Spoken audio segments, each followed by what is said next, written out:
तू इधर कर ले, राजनाथ का मेले इधर कर ले, वो घूमता रहेगा। बोलिए भारत माता की, भारत माता की।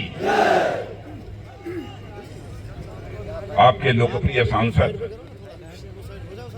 और भारत सरकार में मंत्री डॉक्टर जितेंद्र सिंह जी, आपके प्रत्याशी श्री राकेश ठाकुर, जिलाध्यक्ष श्री राजेधर कुमार, जिला प्रभारी श्री पूर्णचंद, एमएलए मंडी श्री दीप कुमार, एमएलए रामबन, श्री नीलम लंगे, श्री जगदीप ठाकुर जिला महामंत्री, बलबीर सिंह जी जिला महामंत्री, हमारे पूर्व मंत्री श्री गोविंद जी ठाकुर, जगवीर दास डीडीसी, भीमसेन जी वरिष्ठ कार्यकर्ता, कैप्टन सुरेंद्र सिंह वरिष्ठ कार्यकर्ता, और यहाँ मौजूद मेरे सभी सम्मानित बहनों एवं भाइयों, शायद इस स्थान पर किसी सार्वजनिक सभा को संबोधित करने के लिए मैं पहली बार आप सबके सामने खड़ा हुआ हूं।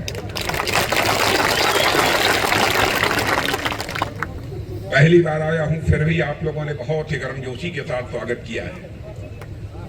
भारत की परंपरा है और शिष्टाचार का तकाजा भी है।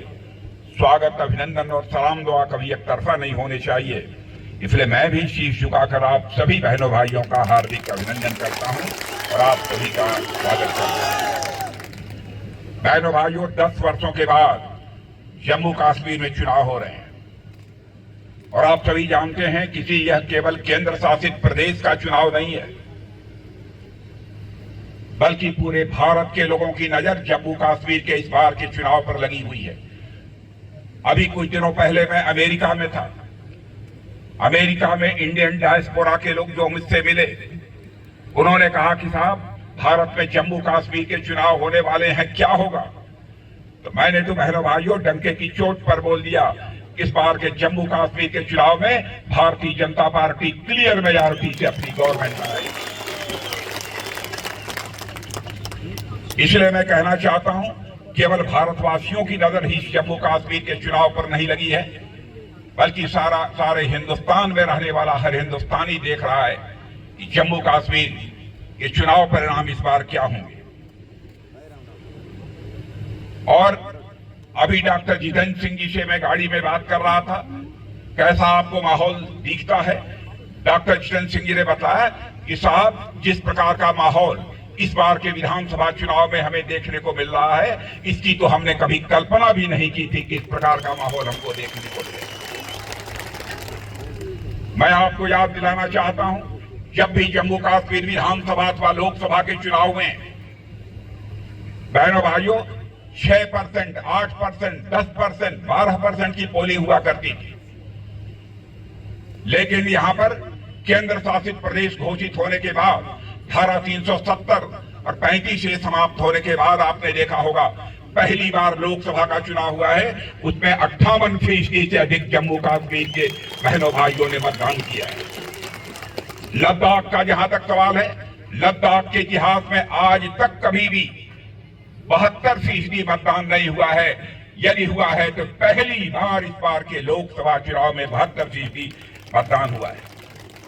जम्मू कश्मीर वासियों ने, लद्दाख वासियों ने बिना किसी भय और पक्षपात के इस बार मतदान हुआ है। पहली बार लोगों ने महसूस किया होगा कि बिना भय और बिना पक्षपात के कैसे चुनाव होते हैं, और इसे पूरे भारत नहीं बल्कि पूरी दुनिया ने देखा है। और मैं मानता हूं कि जम्मू कश्मीर में यह बदलाव का एक बहुत बड़ा संकेत है। और मैं आज आपको यकीन दिलाकर जाना चाहता हूं कि यहां जम्मू कश्मीर के रहने वाले लोग जितने प्रतिभाशाली हैं, इनके अंदर काम करने की, कुछ कर गुजरने की जो योग्यता है, क्षमता है, प्रतिभा है, मेरे बहनों भाइयों, वो अद्भुत है। और मैं विश्वास के साथ कहता हूं कि 10 वर्षों तक यदि भारतीय जनता पार्टी की सरकार यहां चले तो हमारा जम्मू कश्मीर हिंदुस्तान का नंबर 1 राज्य बनकर रहेगा। मैं विश्वास के साथ कह सकता हूं। आप ये कहेंगे कि इस आधार पर जम्मू और कश्मीर को एक विकसित राज्य बनाने की बात आप करते हैं, कैसे यह जम्मू कश्मीर एक धनवान राज्य बन जाएगा? इस आधार पर मैं कहता हूं बहनों भाइयों, भारत को उठाकर देख लीजिए, जब से हमारे प्रधानमंत्री मोदी जी ने शासन की बागडोर संभाली, उस समय 2014 में धन दौलत के मामले में, अर्थव्यवस्था के आकार के मामले में, इकोनॉमी की साइज के मामले में हमारा भारत दुनिया के देशों में 11वें स्थान पर खड़ा था।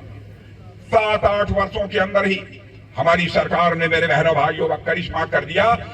जो अर्थव्यवस्था के आकार के मामले में हमारा भारत दुनिया में 11वें स्थान पर खड़ा था, वह जंप लेकर आज 5वें स्थान पर पहुंच गया है। मेरे बहनों भाई,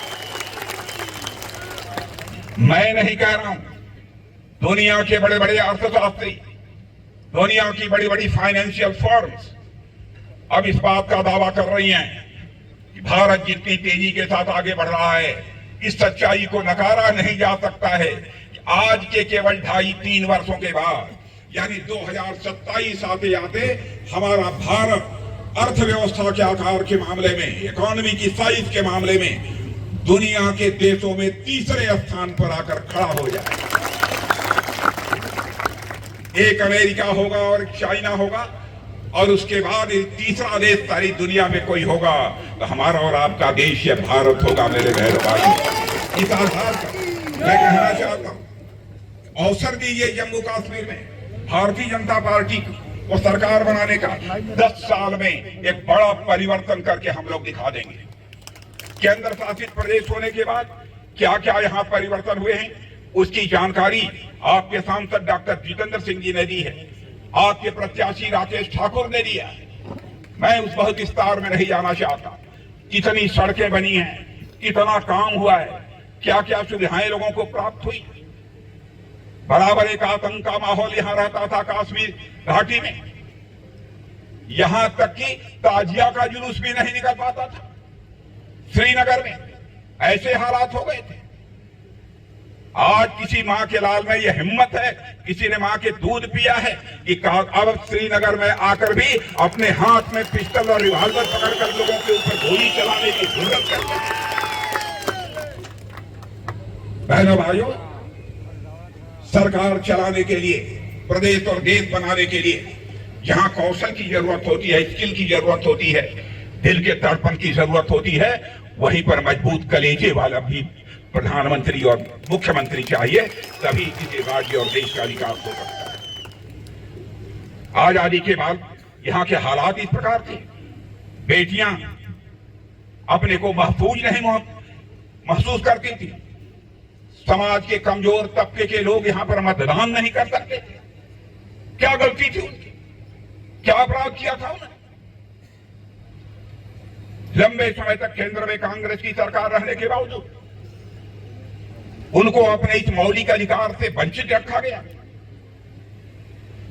मैं आपको यकीन दिलाना चाहता हूं, अब यहां पर चाहे वह पाकिस्तान से आए हुए हमारे शरणार्थी, चाहे हमारे वाल्मीकि समाज के लोग हों, हमारे सफाई कर्मी हों, बहनों भाइयों, हर व्यक्ति को अब वोट डालने का अधिकार होगा। यह भारतीय जनता पार्टी की केंद्र में सरकार है।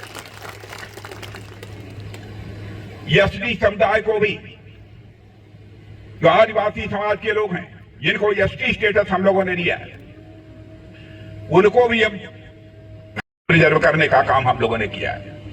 नगर पालिका, नगर पंचायत, इनमें भी ओबीसी, जो पिछड़े वर्ग के लोग हैं, उनके लिए भी आरक्षण की सुविधा हम लोगों ने मुहैया कराई है।